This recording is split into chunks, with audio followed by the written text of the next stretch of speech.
using Redbox, but it's besides the point. The point is, when he saw that, he freaked out. He called the police, and they said the Secret Service was involved, so then he called the Secret Service.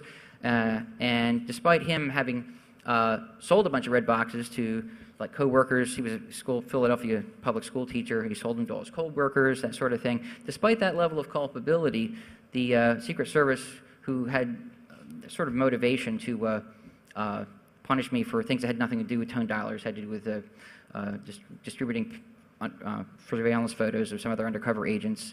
And this comes from my prosecutor, who told my lawyer that this is the real reason I was locked up. In any case, they gave them enough information to put a case together. It's one thing when a government agency for law enforcement agency they can figure out what's going on, but they have to prove it, you know. And it's helpful when they have someone testify against you that's much stronger evidence, and they can say, well, obviously he was doing this and this because he had this.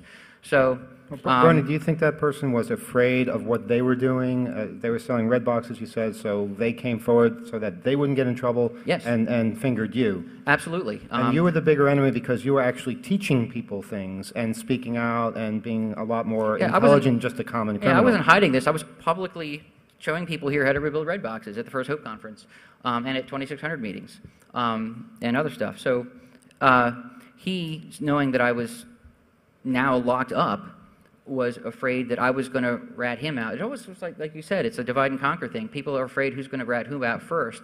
So I was just taking responsibility for my own actions, and I was not about to name anybody else, even though I got a Parfa letter later on and all this. I take responsibility for my own actions. But he decided he wanted to relieve himself from punishment. And I got an apology letter from him a year later saying, yeah, I hope you understand what I did, and I'm sorry, but, you know, I've got a wife and kids and a job, and I hope you understand. And then he went on just like small talk after the letter. I'm like, what the hell is this letter? You know, it's like go away. I don't want nothing to do with you anymore. So these people, they seem to just justify why they do this. But as a result of him doing that, he got he got complete immunity, even though his actions he was more culpable in committing criminal offenses than I was, but he got nothing. So I don't begrudge him getting nothing, but I do have a problem with how he arrived at that result. Let's see. I just want to make one more point. No victims. Oh yeah, the federal government and the state government in both my state misdemeanor and the federal felony cases.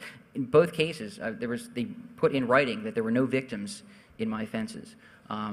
Yet, you know, you can still, despite there's no victim in your case, you can still spend serious time in prison. You became a victim for well over a year. Well, I mean,